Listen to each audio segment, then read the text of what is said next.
श्रीलक्ष्मी श्रीमहालक्ष्मी क्षीरसागर कन्यका उत्तिष्ठ हरिसम्प्रीते भक्तानां भाग्यदायिनी।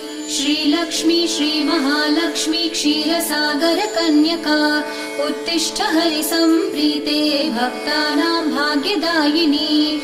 उत्तिष्ठोत्तिष्ठ श्रीलक्ष्मी विष्णुवक्षस्थलालये उत्तिष्ठ करुणापूर्णे लोकानां शुभदायिनी।